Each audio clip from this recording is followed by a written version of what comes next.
Well, hello, colleagues. It's good to see you all today. It is Tuesday, January 18th. I'm greeting you from my office. A little day late, but we wanted to make sure we got something out. And it's been a glorious day as we have welcomed back our faculty and our students and many folks to the college campus. I don't know about you. I was a little worried when I came on. I was like, I'm not going to find a parking space because I had an event in the morning and then came on in the afternoon. And it was just a wonderful opportunity to see what our campus looks like full as I walked into our student center building. It's just been a wonderful, wonderful day. And I'm hopeful that you've had that same experience. I'm also hopeful that you enjoyed your weekend and had the opportunity with you and your family to honor and celebrate Dr. Martin Luther King Jr.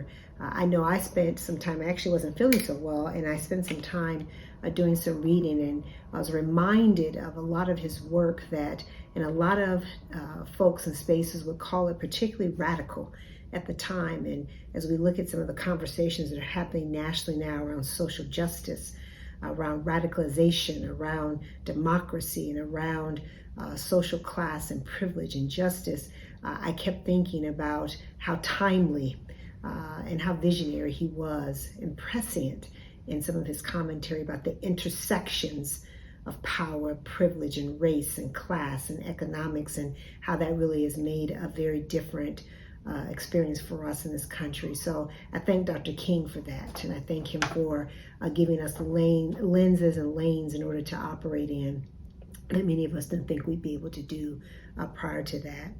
I am over the moon at seeing so many of our students back on campus today, and I really love hearing the campus being alive, and I'm hopeful that each of you are excited about that.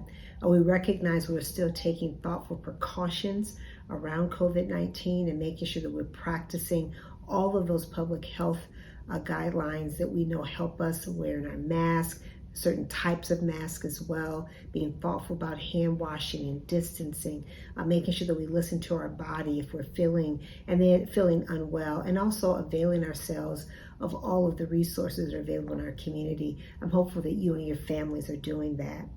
I will tell you that last week was truly a very special and magical moment for me, stepping in and being formally inaugurated and experiencing the investiture, celebrating that with you, members of the college community, and celebrating it with my family as well. I have to tell you, it will go down, I'm sure, in my lifetime as one of the most special experiences I've ever had, and I want to thank you for that.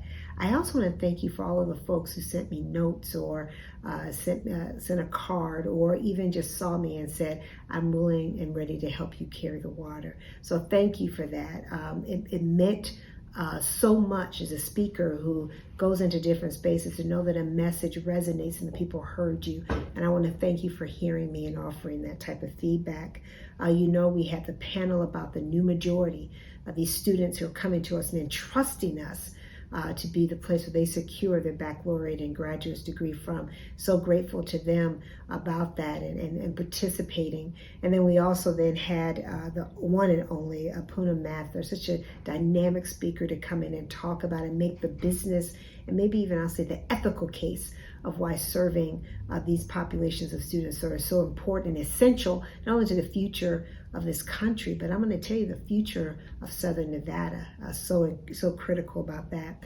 Then we also had our alumni event, and I got to go out and interact with so many of our alums who came back and are so invested in this institution and looking forward to being actively engaged with us. So it was wonderful. In addition to all those inaugural events, we also had the regular business of the college, and we hosted the chancellor and her cabinet on campus that Friday to start a conversation about Thursday, about our work as it relates to the next legislative session and our budget priorities. I really want to thank all of you all who participated in that. We invited members of our formal leadership structure to come in and be a part of that, from students, faculty, staff, as well as those folks who present. So we're very grateful for that. And then once that's all finalized, I'll make sure that we get that information out. But just know that right now was the initial conversation to kind of get things going. We also then had on Friday a special meeting of the Board of Regents for NCHE. They voted at that meeting, amongst other things, 9-4, to approve a letter from the chancellor to go to the state that supports a request for a new COVID vaccine to the State Board of Health. a new COVID vaccine mandate for students as it relates to actions that the Board of Health may be able to take. So we will see how that goes, and I'll keep you updated as well. Some campus issues that I want you to be aware. We are preparing to host our Board of Regents meeting in March, so you're going to see some planned activities start very soon about that as we think about how we want to represent not only our institution, who we're known for hospitality, but I'll also tell you we're known for being excellent in what we do. So we're going to be preparing for that. And in addition to our name change, there'll be several other items from our organization that we'll be asking the board to consider at that meeting. I'll also tell you that as we are stepping into this season, we're all coming back. I want you to honor your body and make sure you take great health care precautions to the extent you can, but practice good wellness. Meditation, getting in and see those doctors that you need to see. Speaking of, anybody have any good references for an eye doctor or a dentist, let me know. I need new glasses according to my family. I won't tell you why they say that, but I do need to get some new glasses. We need a dentist, and I'm hoping that you're taking advantage of those benefits and our health benefits to get those check-in. Make sure you do that. I think it's important. And maybe those of you who practice meditation, breathing, such an important part of what we do. Let me end on a couple of notes as I talked about this idea of seeing the campus come alive right now. I'm really grateful for that.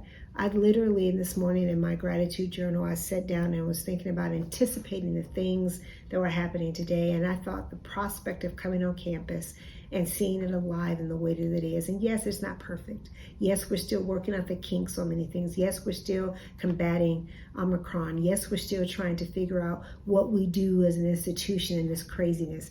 But I gotta tell you, there aren't too many other places I'd rather be because I know for a fact that we have a mission that is profound and necessary in this time, and that I get to come to an organization, Nevada State College, that believes so deeply in what we do and why we do it, and you're showing up in ways that I could not even imagine. So I want to say thank you for that.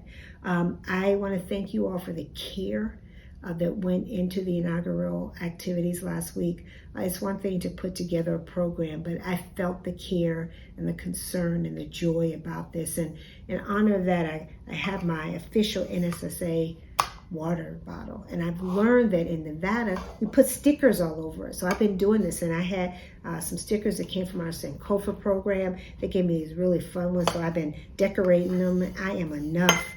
Black and blessed. I love that. Naturally dope, dear Black girl. But then also, of course, I'm right next to our wonderful colleagues work in equity and inclusion. So of course I put my pride sticker on, got my Nevada State sticker. So I'm going to be decorating my water bottle to a point that folks will be not only very clear about the fact that I live and work and love this institution, but they'll know that more importantly, the people and the reason that we do this work, it inspires me, as each and every one of you does. So thank you this week for being a part of our conversation, and I look forward to seeing you next time. Until then, be well.